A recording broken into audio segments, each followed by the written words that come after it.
హరి ఓం. నమో కృష్ణ నమో కృష్ణ. శ్రీకృష్ణం జగన్నాయకం. వసుదేవసుదం దేవం కంసచానూరమర్దనం దేవకీ పరమానందం కృష్ణం వందే జగద్గురుం.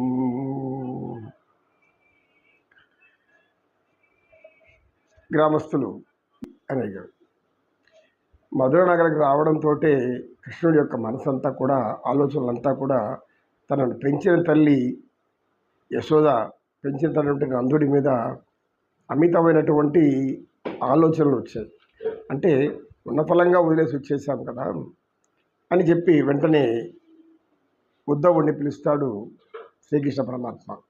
ఉద్ధవునితో చెప్తాడు, నేను వెళ్ళి వాళ్లకు క్షేమ సమాచారాలు చెప్పినాము, ఆ తర్వాత వస్తానని చెప్పు అంటాడు. అలా ప్రయాణమైనటువంటి ఉద్ధవుడు వృష్టికుల ప్రవరుడు అని చెప్పబడతాను కదా. అతను వృష్టికులంలో అతను ఒక ఉన్నతమైన జ్ఞానికి అంతేకాకుండా శ్రీకృష్ణునికి ఎప్పుడు కూడా తోడునీడగా ఉంటాడు. అంతేకాకుండా శ్రీకృష్ణునికి బంధువు కూడా అవుతాడు. ఉద్ధవుడు ఇంచుమించు శ్రీకృష్ణుని పోలికలే ఉంటాయి. ఎందుకంటే ఉద్ధవుని యొక్క తండ్రి వసుదేవునికి తమ్ముడు కనుక ఇద్దరు కూడా ఇంచుమించు ఒకే వయసు వారు ఉంటారు. ఉద్ధవుడు అతి ప్రియమైనటువంటి మిత్రుడు, అంతేకాదు సోదరుడు కూడా. అటువంటి ప్రతి ఒక్క సలహా కూడా ఉద్ధవుడి నుంచి అడిగి తీసుకుంటుంటాడు. ప్రతి కార్యక్రమానికి నమ్మకంగా ఉద్ధవుడిని ఉపయోగించుకుంటూ అంటాడు శ్రీకృష్ణ పరమాత్మ. కనుక అటువంటి ఉద్ధవుడిని పిలిపించి, మిత్రమా నీవు వెళ్ళి మా తల్లిదండ్రులను ఓదార్చిరా అని చెప్పాడు కదా. ఈయన బయలుదేరాడు. ఎందుకు? పరమాత్ముడు మాట ఇచ్చాడు కనుక, పరమాత్ముడు అనుగ్రహించాడు కనుక. ఇక ఆ రథం వేగంగా వస్తూ ఉంది. గోధూళి వేళ అంటే ఆవులన్నీ ఈ యొక్క రేపలకు తిరిగి వస్తున్నాయి. అన్నీ కూడా గోకులాన్ని తిరిగి వస్తున్నాయి. ఆవులు, దూడలు ఆవుల పాలు కోసం లేగదూడలు ఎగురుతూ గద్దుతూ అరుస్తున్నాయి. కోకిలు తీయని గానం పాడుతున్నాయి. ఈ యొక్క గోపాలకులు అందరూ కూడా వాటిని మందలను తీసుకొని వెళ్తూ పాట పాడుతున్నారు. అంటే శ్రీకృష్ణ బలరాముల యొక్క శౌర్య పరాక్రమాలు, వారు చేసినటువంటి లీలలు అన్నీ కూడా పాటల రూపంలో పాడుకుంటూ ఆనందిస్తూ వస్తున్నారు. సాయంత్రం అవుతుంది, సాయం సంధ్య, గోధూళి వేళ.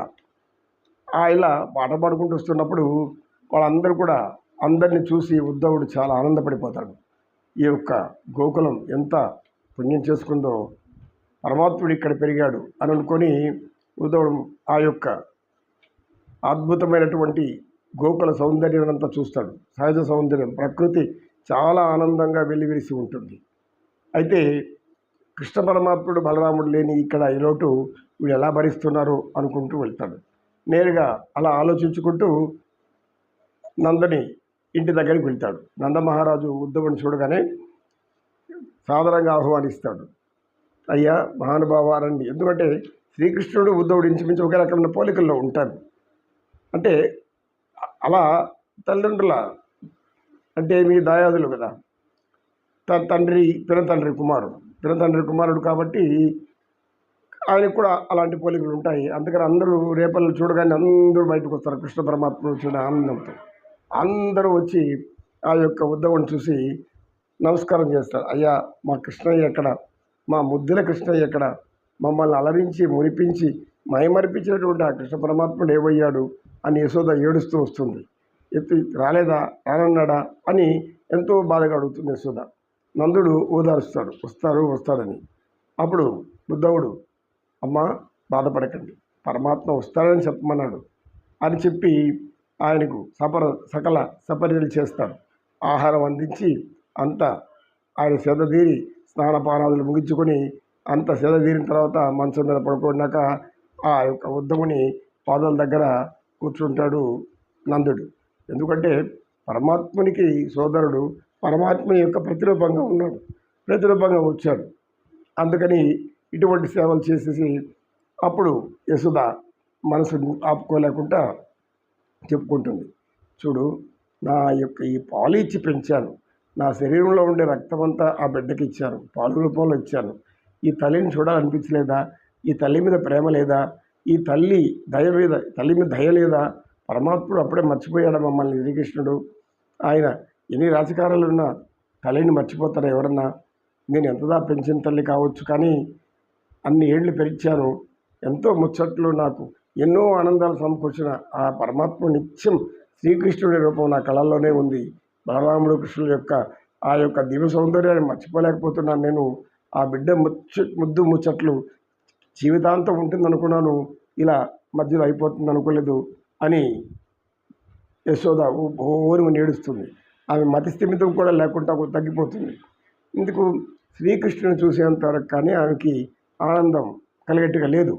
ఆమె భ్రమలోకి వెళ్ళిపోయింది.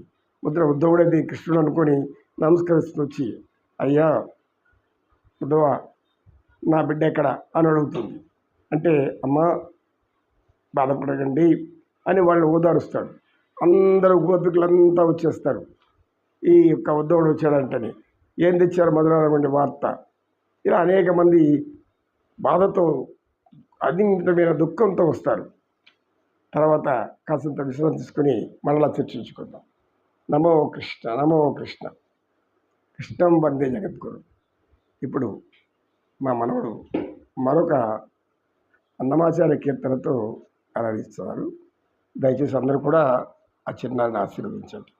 నమో కృష్ణ, నమో కృష్ణ.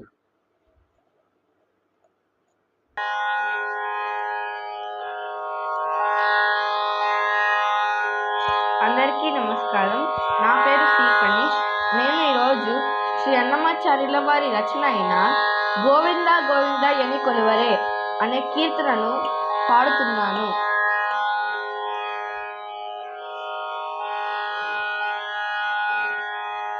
గోవింద గోవింద ఎని కొలువరే,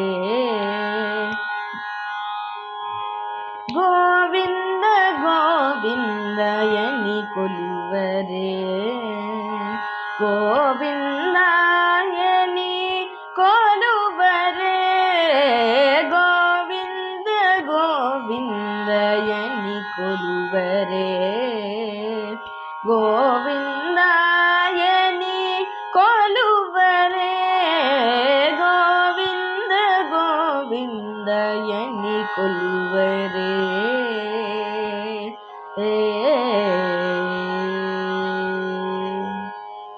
హరి అచ్యుతాయని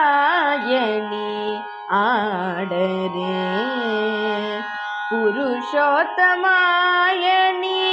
పొగడరే, హరి అచ్యుతాయని ఆడరే, పురుషోత్తమాయని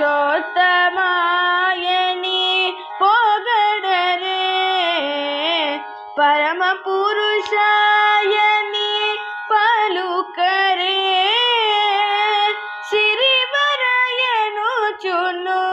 చలగరే జనులు, పరమ పురుషాయని పలుకరే, సిరివరయనుచును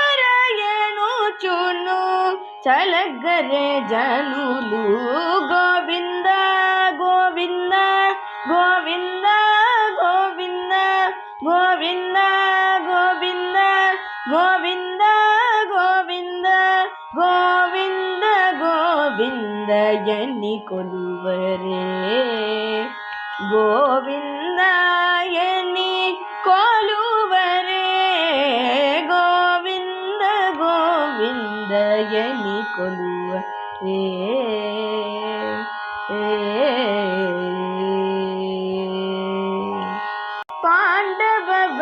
వరదాయని పాడరే అండజవాను కొనియాడరే పాండవ వరదాయని ఆడరే అండజవాను కొనియాడరే కొండల రాయని నే కోరరే దండితో మాధవుని నలుకలే జనులు కొండల రాయని నే కోరరే దండితో మాధవుని నలుచరే జనులు గోవింద గోవింద గోవింద గోవింద గోవింద గోవింద గోవింద గోవింద గోవింద గోవిందయని కొలువరే గోవిందయని కొలువరే గోవింద గోవిందయని కొలువరే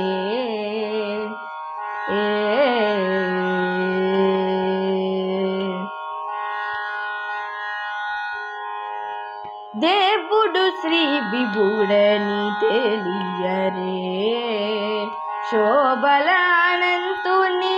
చూడరే దేవుడు శ్రీ విభుడని తెలియరే శోభలానంతుని చూడరే శ్రీ వెంకటనాథుని చేరరే పావనమయ్యపుడును బ్రతుకరే జనులు శ్రీ వెంకటనాథుని చేరరే